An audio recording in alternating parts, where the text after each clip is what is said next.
Alors pourquoi tant de versions de la Bible? Ça va être un peu la question.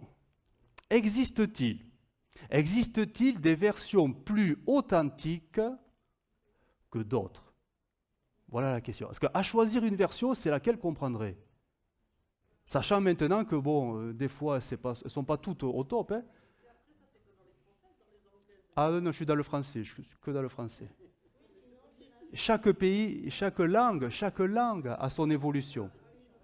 À l'évolution, on va voir. En fait, ce qui s'est passé en France, ça s'est passé dans tous les pays. Dans tous les pays. Mais comment on va rester en France? Parce que je me suis plus identifié, quoi. Alors, existe-t-il des versions plus authentiques que d'autres? Dans les versions françaises, bien évidemment. Alors, j'ai la réponse. Hein. Non. Non. Aucune. Pourquoi? Parce qu'aucune version, aucune traduction ne peut retranscrire exactement le texte original. Là, nous parlons de l'hébreu et du grec. On est d'accord. Et quelqu'un a dit, un grand traducteur, traduire, c'est déjà trahir. C'est-à-dire déformer. On retrouve ce principe dans les dons spirituels. Celui qui reçoit la pensée de Dieu, normalement, elle est claire, elle est nette, parce qu'elle vient de Dieu. Mais dès que ça passe par le canal humain, ben ça va passer par l'humain, c'est-à-dire son vocabulaire, ses émotions, ses ressentis, sa façon, son caractère. Et ça va donner une inspiration parfois différente de ce que Dieu peut-être voulait donner. Parce que dès que ça passe par un canal, ça change, ça change. On n'est plus dans l'original, on est dans une forme de retranscription, voire déformation. Donc au niveau de la Bible, c'est exactement la même chose. La même chose. Chaque langue, alors bien sûr nous on parle en français, mais chaque langue, ayant ses propres spécificités, ses idiomatismes, on va expliquer, hein. On ne parle pas d'idiotie, hein. Et sa sémantique. Aucune ne peut retranscrire fidèlement donc le texte original hébreu et grec. On s'y rapprochera, mais on ne peut pas le retranscrire littéralement mot par mot. Alors, les spécificités, les idiomatismes, la sémantique, on parle de quoi? Alors bien sûr, je me suis attardé sur l'hébreu, le grec. On parle, en linguiste, on parlera d'hébraïsme, c'est pour l'hébreu, et d'hellénisme pour le grec. C'est-à-dire, ce sont des expressions, voire des mots, qui sont propres à une langue et qui sont intraduisibles. On ne peut pas les traduire. Le problème, c'est qu'on a essayé de les traduire, forcément, on a essayé de traduire la Bible. Mais on est sorti du sens premier, parce que c'est des expressions qui ne se traduisent pas. Alors, je vais vous donner des exemples d'idiomatisme, mais en français, vous allez voir. C'est des expressions très connues, c'est des images. Mais si on devait les retranscrire ou les traduire dans une langue différente, peu importe la langue, on aurait un problème. Du moins, la personne en face ne comprendrait pas ce qu'on voudrait dire, c'est sûr. Voici des exemples. Voilà. Avoir l'estomac dans les talons, on sait très bien que ce n'est pas au sens littéral qu'on prend cette image-là. C'est impossible d'avoir dans les talons l'estomac. On comprend qu'on a très très très faim. Mais vous traduisez ça mot à mot. Pourquoi c'est parti? Vous traduisez ça mot par mot. Par exemple, un Anglais ne comprendra pas ce que vous dites. Vaut mieux lui dire « j'ai très faim » que de traduire avoir estomac et dans les talons. Il ne comprendra pas. Il pleut des cordes. Les gens ne comprendront pas. Oui, il pleut des hallebardes, c'est pire. Déjà, peut-être en français, on ne sait pas ce que ça veut dire hallebarde. Quoique, bon, bref. Mais ces expressions, nous, on les comprend parce que c'est des expressions françaises, entre quatre yeux. Allez expliquer ça à quelqu'un, si vous traduisez littéralement, il ne comprendra pas. Et en hébreu, c'est pareil. En grec, c'est pareil. Et toutes les langues ont leur idiomatisme, ces langues, ces expressions qui sont propres à une langue, à une compréhension. Le problème, c'est que dans l'hébreu, dans le grec, dans le texte de la Bible, il y en a plein. Et il a fallu les traduire. Des fois, ça a été bien traduit, des fois, ça a été mal traduit. C'est pour ça qu'on ne peut pas dire que la Bible est forcément traduite mot par mot. Ce n'est pas possible. À des moments, il va falloir faire des choix. Parce que si on choisit le mot par mot en traduction, on s'éloignera du sens que veut dire, du sens de la parole de Dieu. Donc ça pose un problème, hein, ça, pour les traductions et les versions. Alors, d'où viennent les différences entre toutes ces traductions? J'ai relevé 4 raisons essentielles. 4. La première raison, c'est que les traducteurs n'ont pas tous retenu la même source pour leur traduction. C'est-à-dire, ils n'ont pas tous retenu les mêmes manuscrits originaux. Il faut savoir qu'il existe plusieurs manuscrits originaux, hébreux, grecs, plusieurs sources, plusieurs versions. C'est compliqué à expliquer, mais voilà, ce sont des textes qui remontent avant Jésus-Christ, et tous les traducteurs ne sont pas partis avec la même base. La même base. Voilà, ce qui fait que, au final, on n'aura pas tous la même traduction. Parce que la Bible, d'une manière originale, n'existe pas, elle n'existe plus, elle s'est perdue dans le temps. On retrouvera quelques manuscrits originaux très anciens, mais pas la Bible dans sa totalité. Après, ce sont des copies que nous avons, des copies qui ont été fidèlement préservées, mais c'est des copies. Et après, ça devient des copies des copies. Et ces copies des copies vont devenir les bases sources de toutes les traductions. Mais les traducteurs n'ont pas choisi tous la même base, tout simplement. Ça, il faut le savoir. Les 5 sources, c'est-à-dire les manuscrits originaux. Alors, je les ai notés. Ce sont les codex. Codex, ça veut dire livre. Hein. Les copies les plus anciennes, c'est le codex Vaticanus. Alors, tout simplement parce qu'il est au Vatican. Hein. Voilà. Et cette copie, c'est une copie, date du IVe siècle, après Jésus-Christ, copie en grec de l'Ancien. Voilà. Mais pas dans sa totalité, parce qu'on n'a pas tout. On n'a pas tout. Donc certains sont partis de ce document-là. D'autres sont partis du codex de Sinaiticus. Alors, tout simplement parce que ça a été trouvé au mont Sinaï. Hein. Voilà. 4e siècle après Jésus-Christ, copie en grec de l'Ancien Testament, simplement. Après, il y a eu les copies les plus anciennes, le codex d'Alexandrinus, 5e siècle, donc c'est plus récent, copie en grec ancien de l'Ancien et du Nouveau Testament. Après, il y a eu beaucoup plus récent, quoique nous sommes qu'au 4e siècle, le texte masorétique, c'est-à-dire que pour la première fois, des Juifs ont écrit l'hébreu avec des voyelles. Si vous connaissez un peu l'hébreu, Ah, zut. Regardez. Je cherche mon laser. Voilà. L'hébreu, en fait, ce sont ces caractères-là, ces grands dessins. C'est que des voyelles. Mais c'est très dur à lire des mots qu'avec que des voyelles. Des consonnes plutôt, des consonnes. C'est très dur, c'est quasiment impossible. Donc, ils ont rajouté ce qu'ils prononçaient, mais sans jamais que ce soit écrit, ce sont les petits caractères en dessous qui composent les voyelles. Et la première Bible écrite de l'hébreu avec ces petits signes, ça a été donc pour la première fois au IVe siècle, voilà, retranscrit. Et ça va devenir un texte source qui servira de traduction pour certaines versions.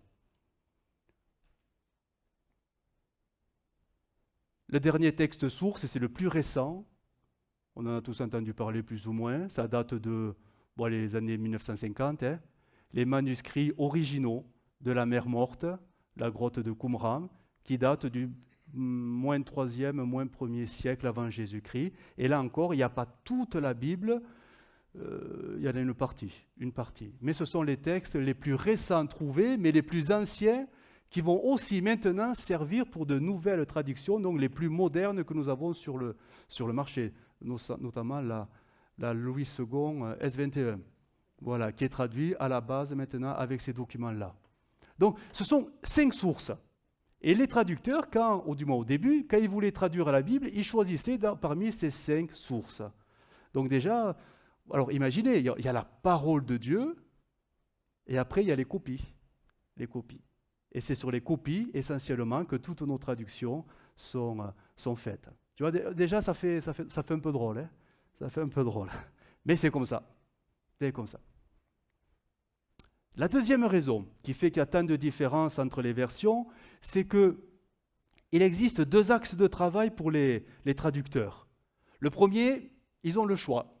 soit ils vont privilégier la langue source pour rester le plus fidèle au sens littéral du texte original. Dans la version, on appellera ça des versions littérales. La Darby est une version très littérale. C'est un axe de travail.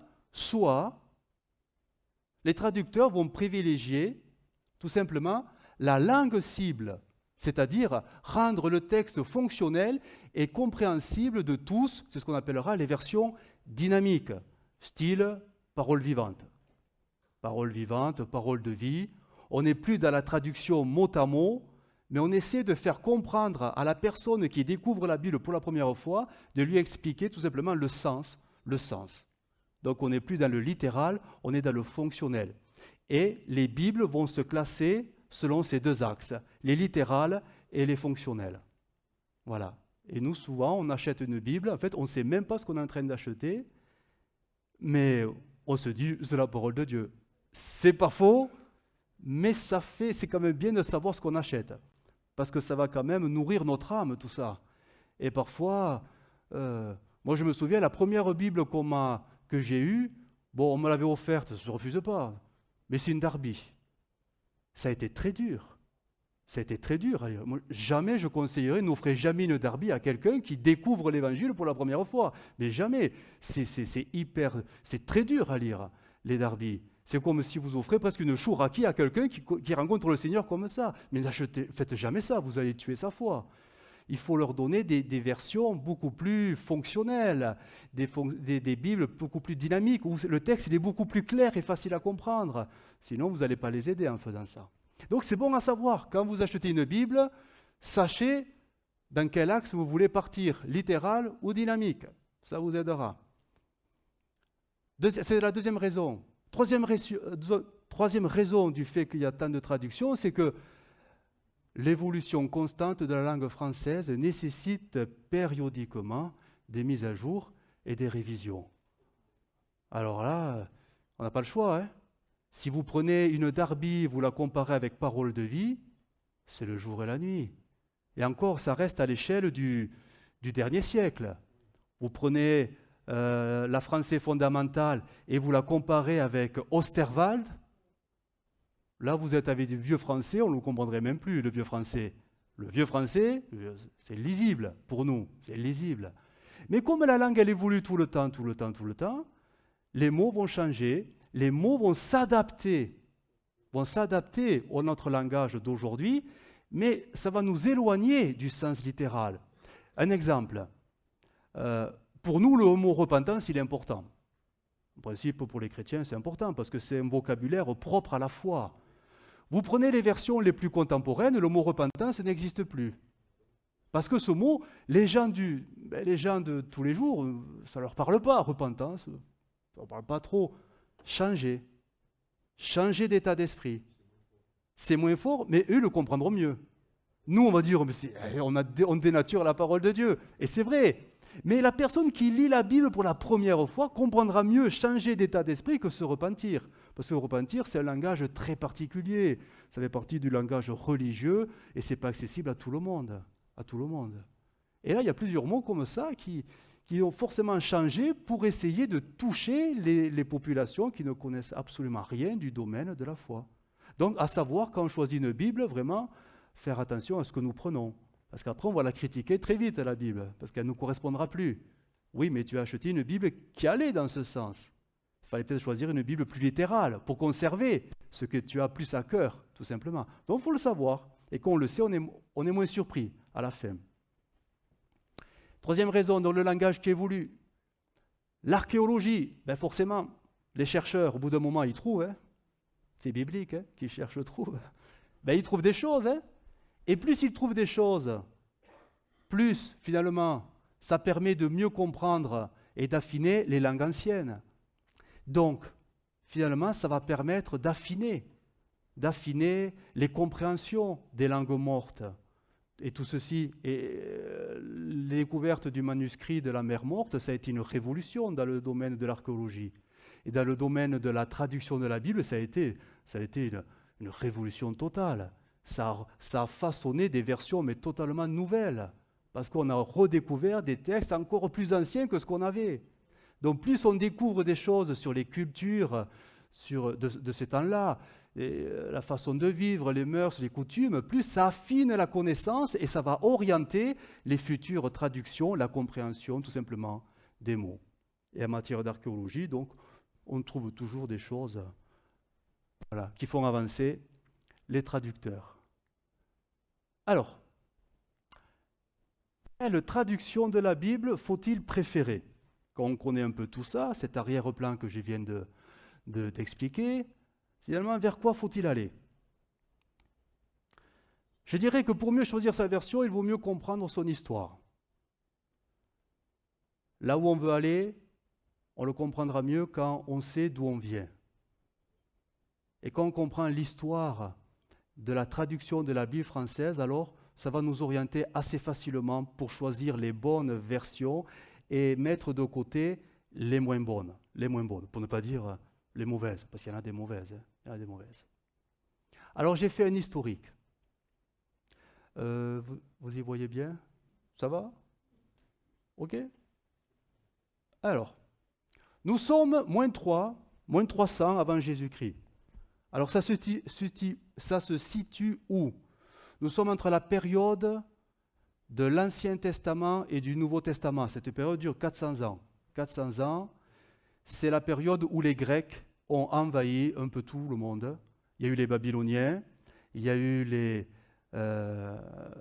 Mèdes et les Perses, Darius et compagnie, et après il y a eu les Grecs. Et les Grecs sont venus, ça a duré 400 ans, donc 4 siècles, c'est pas rien, hein? C'est pas rien. Donc ça a complètement façonné un peu la culture juive, grecque, tout cela. Alors, manuscrits originaux, à partir de là, va venir la première version, celle que nous connaissons, ça c'est les chiffres romains, hein, la Septante. La Septante, elle date de 270 avant Jésus-Christ. Nous sommes là-dedans, hein, nous sommes au IIIe siècle. Première traduction en grec de l'Ancien Testament. Le Nouveau n'existe pas encore. Hein. Jésus n'est même pas venu. Hein. Première traduction en grec, parce que nous sommes dans une culture grecque qui a envahi tout le Moyen-Orient, toute la Palestine, tout Israël. C'est les Grecs, ils sont chez eux. Donc ça, voilà. Et c'est elle, la Septante, qui sera la première Bible des premiers chrétiens du 1er siècle, Actes, etc. Donc c'est la Septante. Hein. Au-delà des rouleaux qu'ils lisaient dans les synagogues, ça c'était les textes hébraïques. Mais les chrétiens, pourquoi? Parce que voilà ce qui s'est passé. Elle a été voulue pour aider les nombreux juifs qui parlaient le grec, qui parlaient alors le grec et non l'hébreu et restaient proches des écrits sacrés. La culture grecque sur 4 siècles est rentrée dans Israël. Et certains, finalement, l'hébreu s'est un peu perdu, pour certains, pas pour tous. Mais comme la piété était toujours là et voulait rester proche donc, du Seigneur, etc., il a fallu adapter les écrits à leur langue qu'ils parlaient maintenant. 400 ans, ça fait quand même plusieurs générations. Hein, si vous comptez pour 100 ans à peu près 3 générations, 3 x 4, 12 générations. Imaginez l'enfant qui est né à la 12e génération.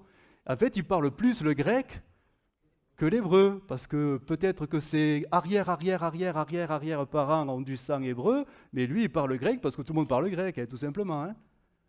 Donc, il a fallu adapter les écrits, et ça sera, donc c'est 72 érudits juifs, c'est pour ça 70, 70, qui ont traduit les textes hébreux sur la demande d'un roi grec, Ptolémée II. Bon, on ne va pas faire de l'histoire, mais c'est quand même intéressant de voir que c'est un roi grec qui demande la Bible, du moins l'Ancien Testament en grec. Donc, première version des Écritures, et que la moitié, la Septante. Après, les siècles vont passer, on se retrouve 700 ans plus tard. Ça fait du temps, là, ça passe. Hein. 700 ans plus tard, il se passe quoi? Pour corriger les nombreuses erreurs de la Septante et passer maintenant du grec au latin. Voilà. Le latin, ça veut dire que les Romains sont passés par là.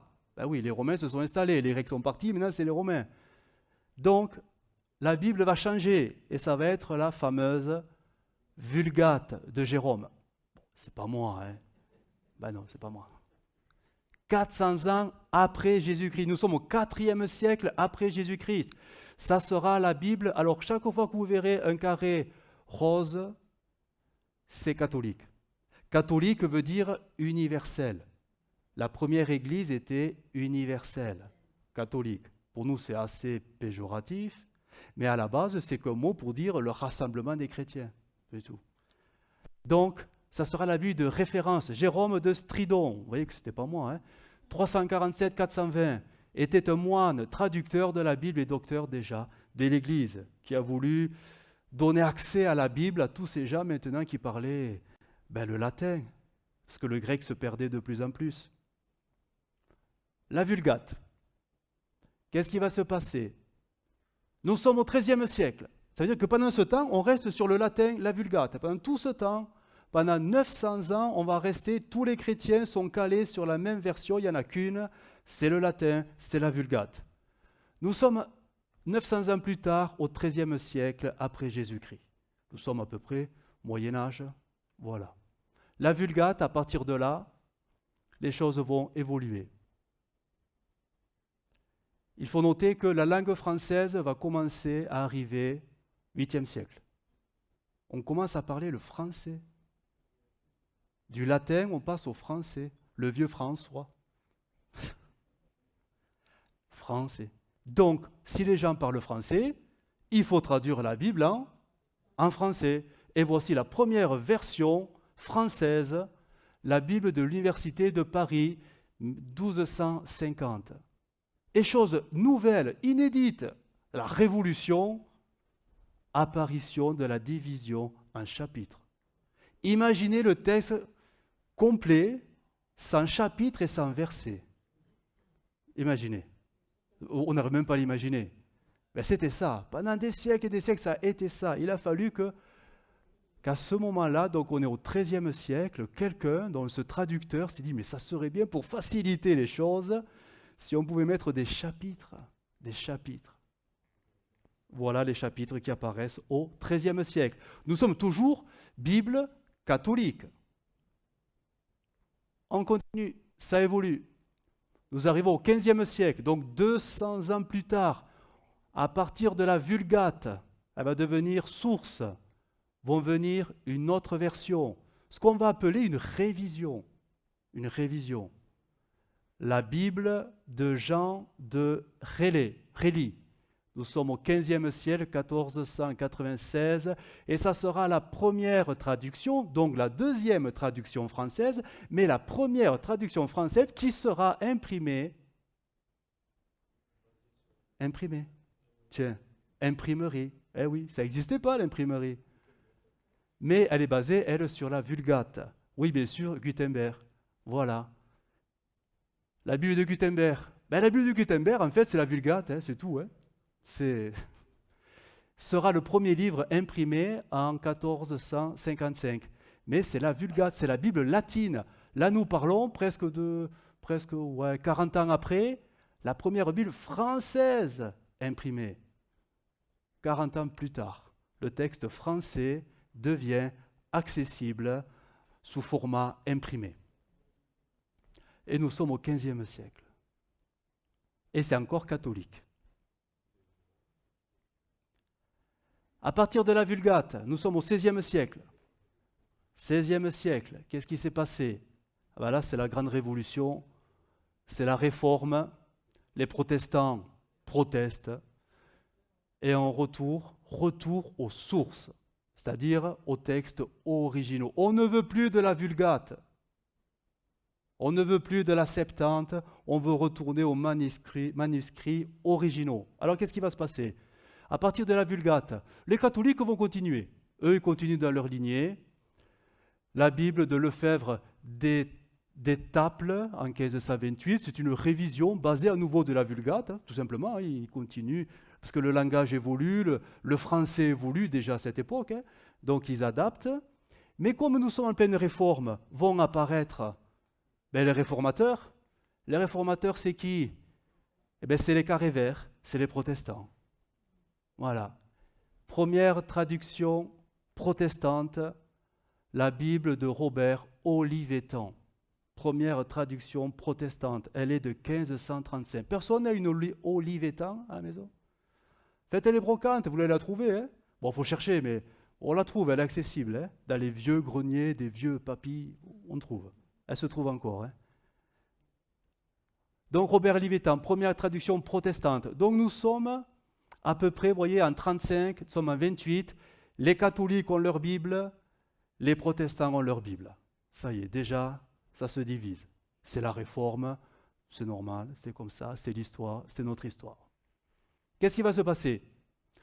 Vu que les catholiques voient que les protestants ont une nouvelle Bible plus moderne, ils vont se dire, oh ben, on va s'en faire une autre. Hein? Ils vont réviser la révision, tout simplement.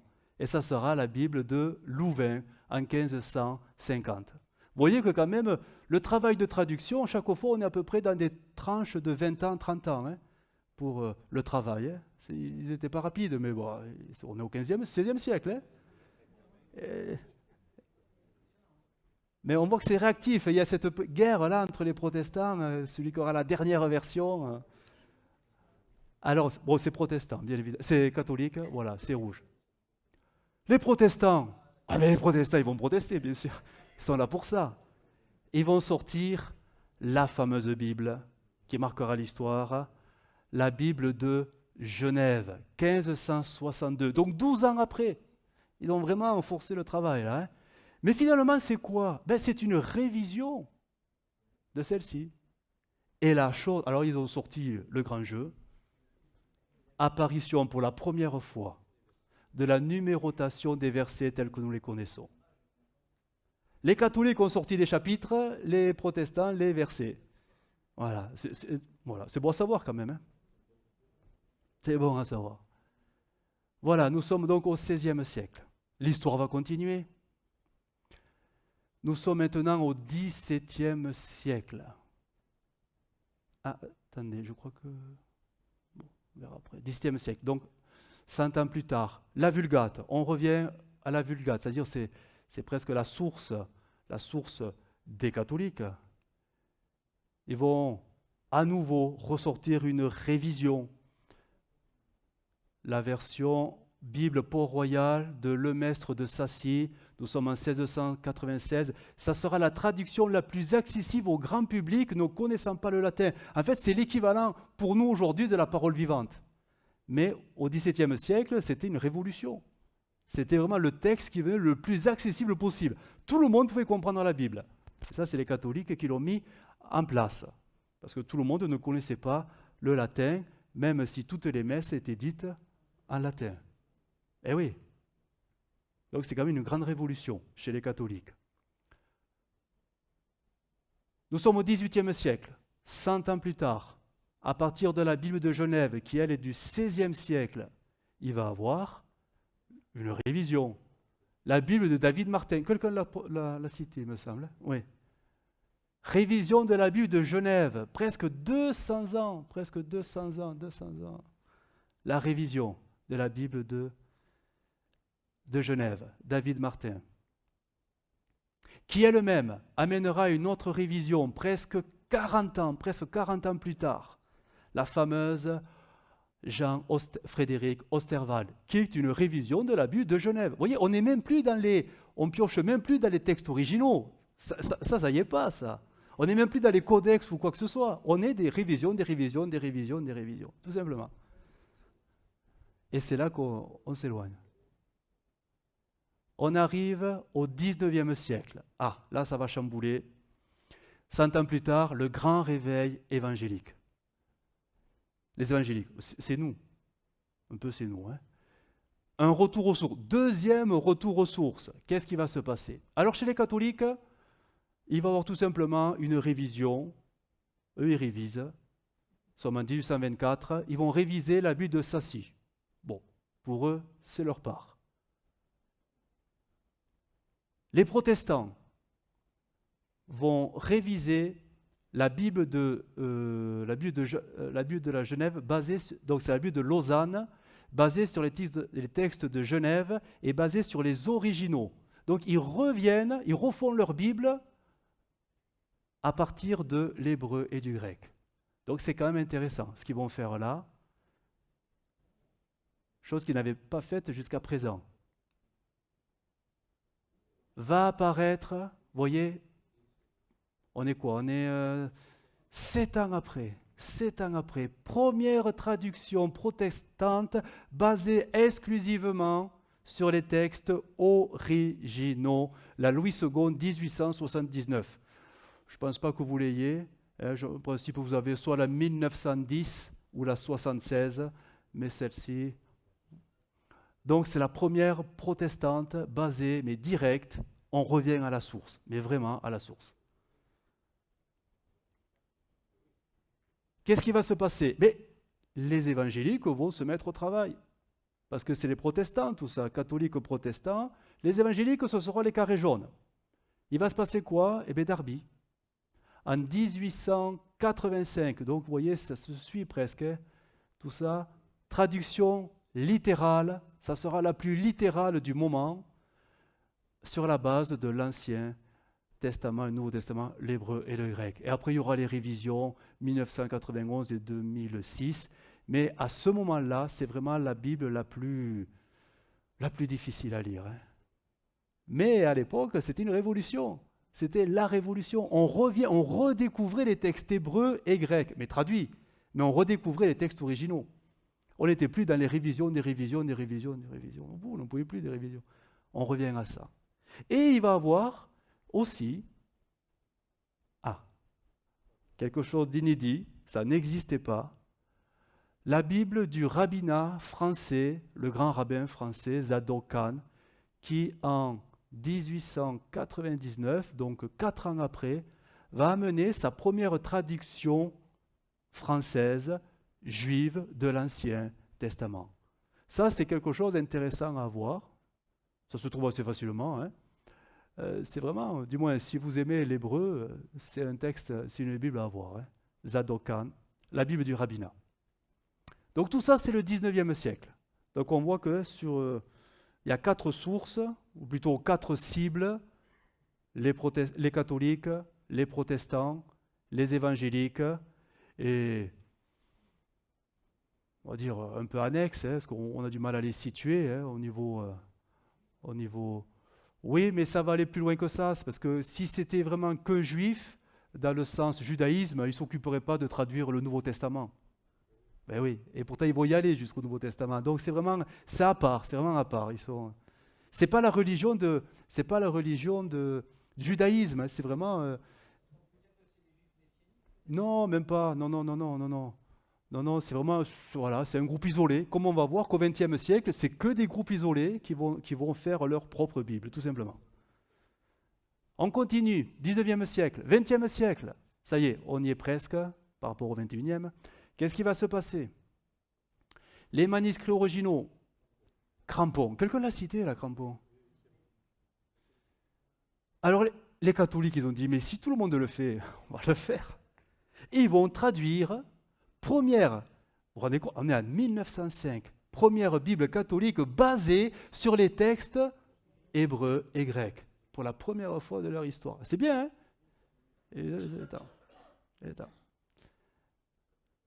Est-ce que pour autant on va acheter une Bible catholique, sachant que c'est forcément orienté? Eh oui. Bref, ça c'est chacun qui voit. C'est toujours intéressant de comparer les textes. Hein. Moi je l'ai à la maison. Hein. La foudre n'est pas tombée sur la maison, hein, rassurez-vous. Hein. Qu'est-ce qui va se passer? Les protestants vont réagir. Eux aussi vont travailler. Donc, mais ils vont réviser cette fois. Hein. Ils lèvent un peu le pied. À partir de la Osterwald, 1744, ils vont traduire la Bible version synodale, 1910. En fait, c'est une révision de celle-ci. C'est une révision de l'Osterwald, 1910, 5 ans après les catholiques. Qu'est-ce qui va se passer? Louis II, pareil, elle était de 1879, elle va s'appeler directement Second révisé, au moins, voilà. Ça sera la Bible 1910, beaucoup plus répandue, et même que vous pouvez la voir ici même. Ce sont des révisions, de simples révisions. Les évangéliques, ils vont sortir leur Bible à partir des textes originaux. Ça sera la Bible du centenaire, 1949. Et les catholiques, alors ils sont à fond, ils en font une autre, vous voyez, presque 45 ans plus tard, par rapport à Crampon, la Bible de Mardessus. Mardessus, ce sont des moines qui étaient, voilà, et ils ont fait un travail. Première traduction catholique dite moderne. On est en 1950. 1950. Donc quand même, ils se mettent à travailler en revenant aux textes originaux. Nous continuons. On est toujours au 20e. Alors, qu'est-ce qui va se passer? La Bible centenaire. La Bible de Jérusalem va apparaître. Ce sont les catholiques. C'était 1950 l'ancienne. 5 ans plus tard, ils sortent la Bible de Jérusalem. Les catholiques vont continuer et faire des révisions. À partir de la Crampon, 1905, ils vont sortir la Bible Hostie. Première traduction catholique moderne basée non pas sur les originaux, mais sur une ancienne Crampon, en 1973. Elle est très importante, cette date. C'est ma date de ma naissance. Il s'en est passé des choses. Voilà. Ceci dit, nous continuons. La Louis II 1910 va arriver la Bible la plus répandue dans le monde évangélique et protestant, la fameuse NEG. C'est la nouvelle édition de Genève, 1975. C'est la plus répandue. Et là, il va se passer des phénomènes assez curieux. L'œcuménisme apparaît. L'œcuménisme, vous savez ce que c'est l'œcuménisme? C'est on essaie de rassembler les religions pour essayer de trouver le consensus. La définition, c'est on prend une montagne, vous mettez Dieu en haut, peu importe le versant de la montagne que tu prendras, du moment que tu arrives en haut, il y a Dieu. Un peu dangereux, parce que Jésus l'a dit, il y a un seul chemin.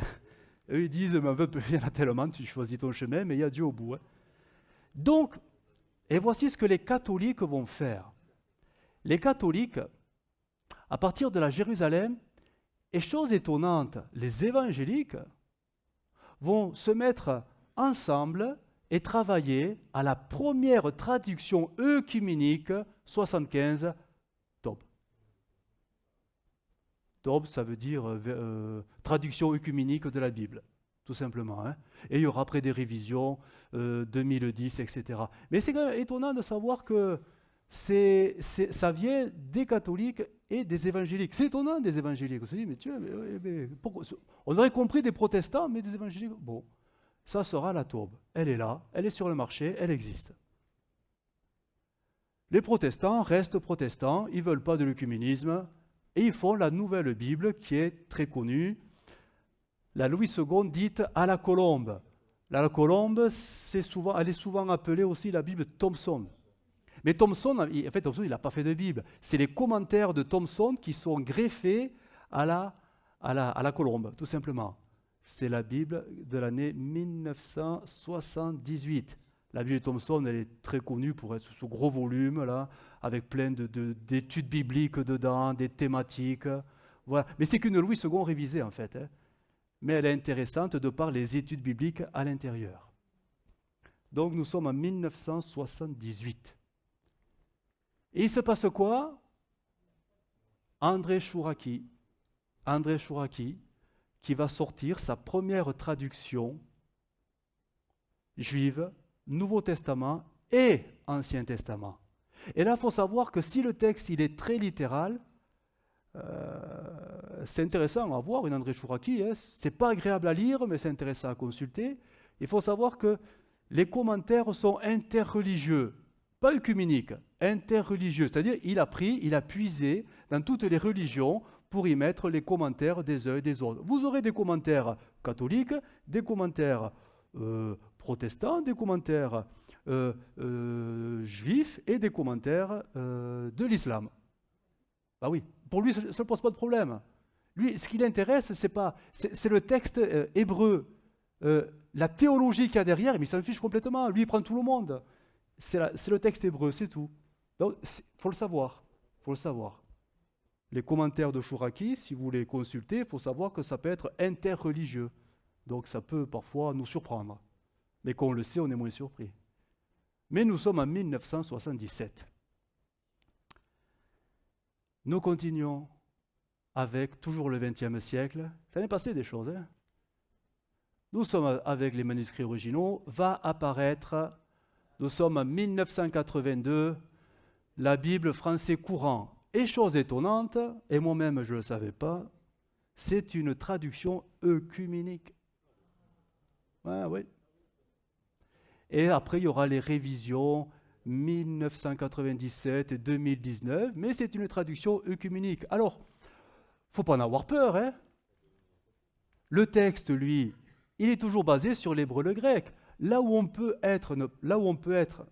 ne sera pas d'accord, c'est si, par exemple, il y a des commentaires, s'il y a des études bibliques rattachées à la Bible. Et généralement, c'est ce qu'il y a de plus en plus. Hein. Maintenant, ce sont des Bibles d'études, on va en parler tout à l'heure. La Bible, c'est une chose, et les études qui sont attachées avec, c'est autre chose. Et les études bibliques attachées à une Bible sont forcément orientées par une théologie. Et il est bon de savoir quelle est la théologie qu'il y a derrière. La français courant, on peut être surpris par les études bibliques, les commentaires bibliques de cette Bible. C'est pour ça, des fois, il vaut mieux rester qu'avec le texte et laisser les commentaires de côté. Mais c'est œcuménique, il faut le savoir. Qu'est-ce qui va se passer? Les évangéliques vont sortir leur Bible, le semeur. Nous sommes en 1992 et elle sera révisée en 2000 et en 2015. Mais c'est une Bible purement évangélique. Elle est jaune. Nous arrivons au XXIe siècle. Alors là, ça explose de partout. Va apparaître la parole de vie. La parole de vie n'est rattachée à rien du tout, même pas aux textes originaux, c'est même pas une révision de quoi que ce soit. C'est un groupe qui s'est formé et ont décidé de faire leur Bible, celle qui sera appelée la français fondamentale. Traduction œcuménique, parce qu'ils ont... Voilà. La particularité de cette Bible, elle est très intéressante, nous sommes en 2002, c'est que tout le texte, il faut le savoir, est au présent de l'indicatif. C'est une Bible qui vise un certain public.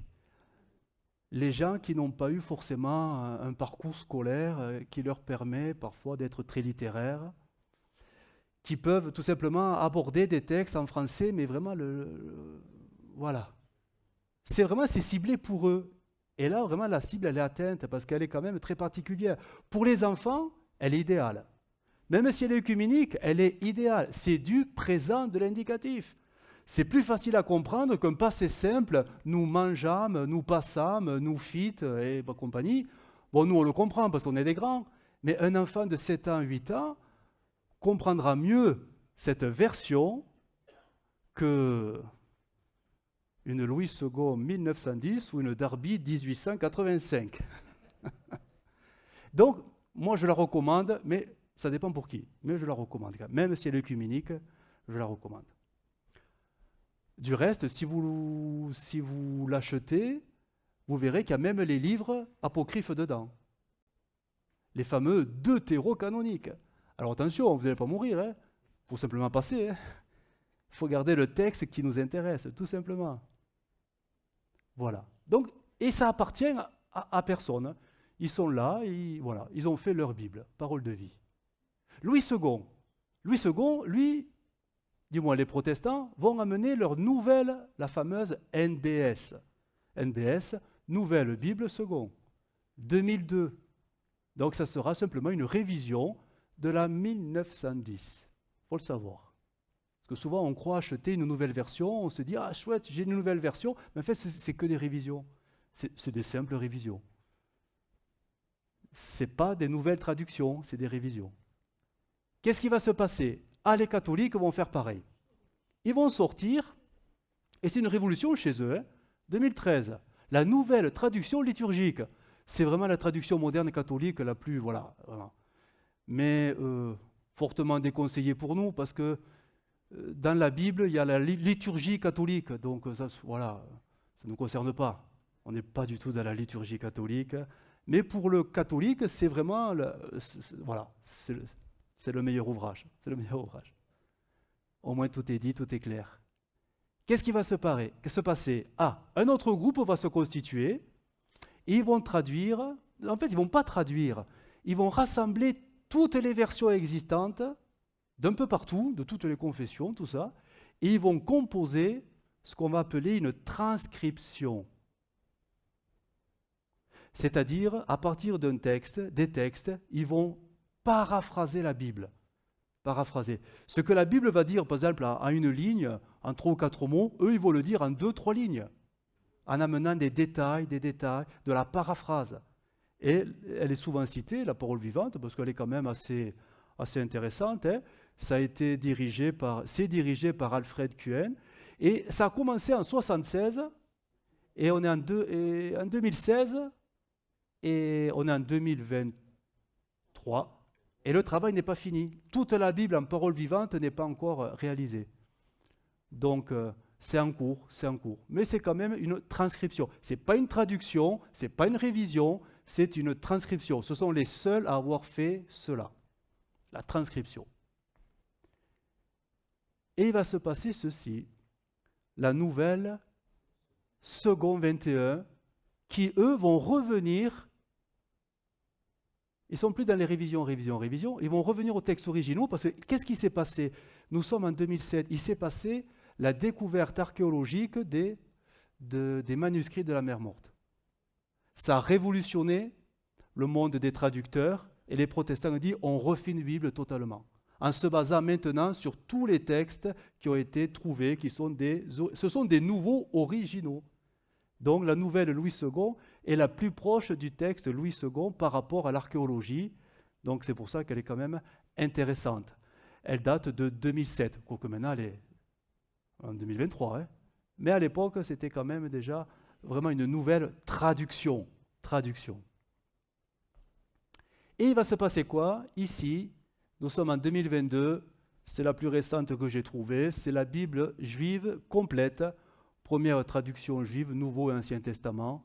Je vous la cite de temps en temps, elle est vraiment très récente. Donc voilà un petit peu tout l'histoire de la Bible française. Si on devait maintenant être concret, quelle Bible je devrais choisir si je devais en acheter une nouvelle aujourd'hui? Déjà, il faut se poser la question, qu'est-ce que tu veux? Bon, on veut tous la parole de Dieu, mais on comprend bien que, en fait, parole de Dieu, ça veut tout et rien dire. Est-ce que tu veux être littéral ou est-ce que tu veux être contemporain? Est-ce que tu veux du mot à mot ou est-ce que tu veux être fonctionnel dans la compréhension? Et là, vous avez le classement des principales Bibles qui vont de la traduction la plus littérale à la traduction la plus fonctionnelle, la plus contemporaine. Voilà le schéma. Chouraki, Darby, Nouvelle Louis II, Jérusalem, Second, donc les seconds 1910 et la 76 et la 21, la Taube, la nouvelle traduction liturgique, mais bon, celle-là on va laisser de côté, français courant et parole de vie, Semeur et parole vivante. Donc, si jamais vous devez choisir une Bible, ça c'est le schéma à avoir. Si vous voulez offrir une Bible, suivant la personne à qui vous voulez l'offrir, c'est aussi un schéma à avoir. Est-ce que c'est un nouveau converti ou est-ce que c'est un chrétien? Peu importe. En fait, voilà. Qu'est-ce qu'il voudra en faire de sa Bible? Est-ce qu'il veut étudier la Bible ou simplement la lire comme tout le monde? Tout ça, ça orientera le choix de votre achat. Littéral ou contemporain? Un autre schéma, simple à lire ou difficile à lire? C'est-à-dire le niveau de langage plus ou moins élevé ou le français le plus, c'est-à-dire un enfant le comprendrait. Vous avez à peu près le même schéma, quoi qu'il y a des variantes, mais on est toujours avec la Chouraki en difficile, la Darby, Jérusalem, NBS, Louis II, le second révisé, la Taube, bon celle-là on la laisse, Semeur, parole vivante, 21, français courant, parole de vie. Voilà. Tout dépend de ce que vous voulez en faire de la Bible, et ça va vous orienter. Ça, tous les bibliothécaires des églises devraient le connaître par cœur. Parce que, bon, elle n'est pas là, c'est dommage, on lui fera le papier, mais souvent on pose la Bible, mais quelle version je peux acheter? Et souvent on est démunis, on ne sait pas ce qu'il faut dire quand on connaît les éléments qu'il y a derrière les traductions, ça peut éclairer, orienter maintenant le choix des versions. Du moins, j'espère que ça vous éclaire et que ça vous oriente. J'arrive à la fin. Il y a quand même un phénomène qu'on trouve maintenant, parce qu'il y a de plus en plus de versions. On s'aperçoit que les Bibles simples, il y en a quand même de moins en moins, ce sont souvent maintenant appelées Bibles d'études. Et qui dit Bible d'études dit des études bibliques rattachées. Ce qu'autrefois Scofield a fait ou Thompson, c'était des cas isolés. Hein. Maintenant, c'est tout le monde qui le fait. Donc, finalement, la question c'est quelles sont les bonnes études qu'il faudrait que j'ai avec la bonne Bible, ce qui complique la réflexion. Parce qu'il y a des études, franchement, elles ne sont pas intéressantes. Hein. Et ça, il faut savoir. Si la Bible elle est intéressante, les études rattachées, elles ne sont pas forcément recommandables. Je vais vous montrer des exemples des Bibles les plus contemporaines. Et je terminerai. J'ai trouvé ça, c'était très intéressant, je trouvais ça même très pertinent. Ça, vous pouvez le trouver même sur notre comptoir de librairie, peut-être, hein, ça se trouve très facilement. La fameuse Bible Vie Nouvelle. Peut-être que vous en avez entendu parler. Alors, on croit que c'est une nouvelle Bible, mais en fait, pas du tout. Hein. C'est une Louis II 21. Donc, elle n'est pas si nouvelle que ça. Hein. Alors, orientation théologique de ceux qui ont mis les études bibliques. Le texte, lui, c'est Louis II, hein, mais les études bibliques sont évangéliques, donc ça va, on va s'y reconnaître, ouverts aux différentes approches. Idéal pour comprendre le texte biblique et découvrir sa pertinence pour notre vie aujourd'hui, méditation personnelle et prédication. Donc c'est une Bible, si on veut commencer à étudier la Bible, qui peut être recommandée. La fameuse Vie Nouvelle. Mais c'est une Louis II 21, c'est tout. Nous avons celle-ci, qui apparemment vise plutôt la jeunesse, mabible.net. Alors les parents, avant de l'acheter, sachez que c'est qu'une Louis II 21. Donc ce n'est pas une nouvelle traduction, c'est qu'une Louis II 21. Orienté protestant. Bon, à choisir, vaut mieux choisir des études évangéliques hein, que protestants, parce qu'on ne peut pas dire amen à toute leur doctrine. Hein. Idéal pour encourager et stimuler dans la lecture de la Bible la réflexion, que l'on soit jeune ou moins jeune. Elle peut être intéressante, mais il faut avoir du recul hein, vis-à-vis des doctrines protestantes, hein, parce que, voilà. En tout cas, bon, pas forcément recommandé pour des enfants, il y a plus simple que la Second 21. Hein. La fameuse Sainte Bible avec les commentaires de John MacArthur, quand même très répandu également. En fait, c'est qu'une seconde nouvelle édition Genève, hein, 76. Hein. Ils n'ont rien fait d'extraordinaire. Orientation évangélique calviniste. Bon. Pré-millénariste créationniste. Bon, ça rassure. Calviniste, ça veut dire que, pour faire simple, hein, il croit que le salut est éternel. Tu es chrétien, tu ne pourras jamais perdre ton salut. Quoi qu'il arrive, tu es sauvé pour l'éternité. On est luthérien en fait. Luther, il nous dit, non, tu es chrétien, c'est bien, maintenant, tiens bon jusqu'au bout. Sinon, tu perds le salut. Vous voyez la différence? Prémillénariste, ça veut dire que Jésus revient avant le millénium. Super, on est d'accord. Créationniste, nous croyons que Dieu a créé l'univers. Donc, ça va. Idéal pour étudier le texte biblique dans une perspective théologique uniforme. Ok, MacArthur. Nous avons la fameuse Scofield. Alors là, franchement, il n'y a rien à dire. Hein. Fortement recommandé. Bon, c'est une Louis II, hein, tout simplement. Hein. Rien d'extraordinaire. Évangélique dispensationaliste. Quand vous voyez ce mot, on ne le comprend pas, mais soyez rassurés, il est bien. C'est un bon mot. Voilà, ça veut dire que l'eschatologie, la fin des temps, c'est exactement ce que nous croyons dans la doctrine pentecôtiste. Voilà. Pour connaître, donc, idéal pour connaître l'interprétation théologique particulière de la Bible avec un accent sur des thèmes précis. Vraiment, c'est recommandé. Scofield, c'était un bon professeur à l'époque, bien évidemment, recommandé. La Semeur, c'est une semeur, hein, ça. évangélique, calviniste, aïe aïe aïe, amillénariste. Mince. Alors, amillénariste, en fait, il pense, en fait, il n'y aura pas de millénium.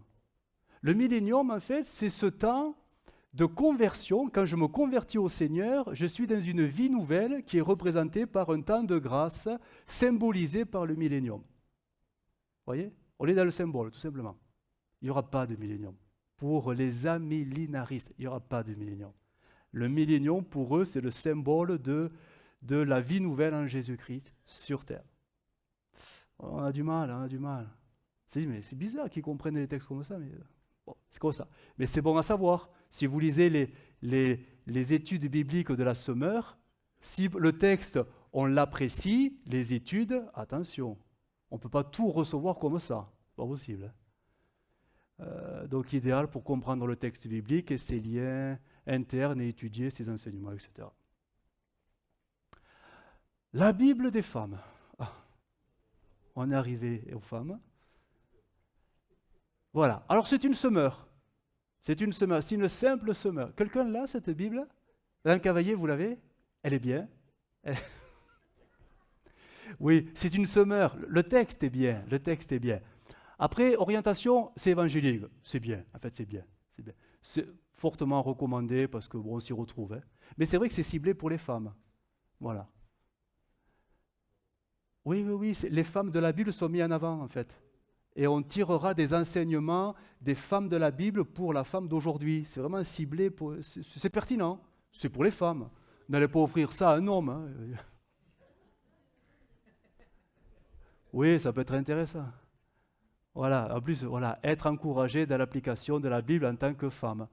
Parce que la femme s'identifie plus facilement. Hein. Si l'homme s'identifiait à la femme, il y aurait un souci et on prendrait rendez-vous assez rapidement pour en parler. La Bible Thompson. Alors, la Bible Thompson, en fait, c'est qu'une Louis II traditionnelle. Hein. Orientation évangélique. On peut y aller à fond. On peut y aller. C'est pas peine de la brûler, tu peux la garder. Elle est très bien. Préparer des études sur un thème biblique précis, fortement recommandé. Elle est rassurante, vraiment. La nouvelle Bible seconde, donc c'est la S21, nouvelle Bible seconde. Orientation théologique, alors protestante. Commentaires volontairement non doctrinaux. C'est pas mal. En fait, il reste neutre. Donc voilà. Donc ça va. Voilà. Connaître le contexte historico-culturel du texte biblique. Donc c'est intéressant. La culture, etc. C'est intéressant. Du reste, moi je l'ai et c'est vrai que les commentaires sont très enrichissants. Ce n'est pas de la doctrine, on est vraiment dans les contextes historiques et on apprend pas mal de choses intéressantes. Donc, recommandé. La Bible expliquée. Alors, en fait, c'est le français courant. Rien de plus. Orientation théologique, œcuménique. Ah, attention. Attention. Je l'ai, je ne la touche plus. Je l'ai lu une fois, après je l'ai laissé. Faire une première approche de la Bible. Oui, mais bon, voilà. Et on arrive bientôt à la fin. Ah oui, ça c'est quelque chose de nouveau.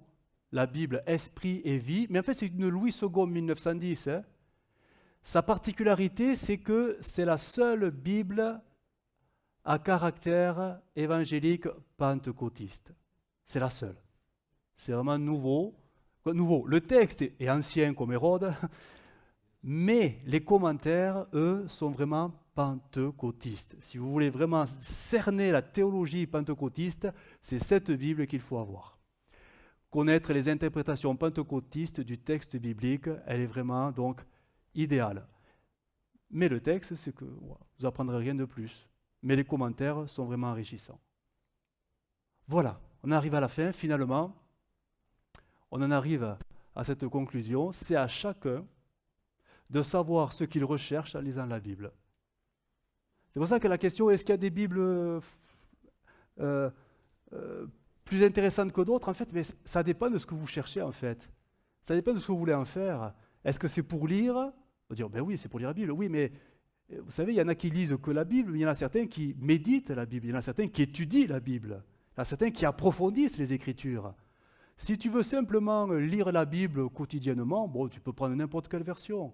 Si tu veux commencer à étudier la Bible, à la sonder, à la décortiquer, à comprendre les choses, là, il va falloir s'orienter sur d'autres choix de Bible beaucoup plus, on va dire, travailler pour ça, de par les études qui peuvent être greffées avec, mais par le texte même. Il y a des textes plus propices à l'étude que d'autres. Donc, tout dépend de ce que tu vas en faire. En fait, c'est comme une voiture. Quand vous achetez une voiture nouvelle, bon, je ne sais pas si ça arrive tous les jours, mais si vous achetez une voiture, bon, vous n'allez pas acheter la première qui vient. Oh, elle est rouge, elle me plaît, je la prends. Ben non, vous allez prendre la voiture qui correspond à vos besoins. Si vous êtes une grande famille, vous n'allez pas prendre une Clio. Elodie, elle est partie. Voilà, je veux dire, on achète la voiture en fonction des besoins de la famille, tout simplement. Donc c'est pareil, en fait, la Bible, on l'achète en fonction de ce qu'on veut en faire. Voilà, parce que les Bibles sont quand même relativement chères maintenant. Hein. Une Bible d'études, c'est 30, 40 euros. Bon, on réfléchit quand même avant de l'acheter. Hein. Vaut mieux faire un achat réfléchi que acheter une Bible et dire bon, bof, allez, au placard. Non, donc c'est quelque chose qui se réfléchit. Si la parole de Dieu, je parle de la parole de Dieu, vraiment la parole de Dieu, quand Dieu parle, et Dieu a parlé et des hommes ont écrit. Ça, c'est l'Ancien Testament. Hein. Si la parole de Dieu était semblable à un diamant, voici, mesdames, ce que vous n'aurez peut-être jamais, je ne sais pas, chaque facette de ce diamant en serait une version différente.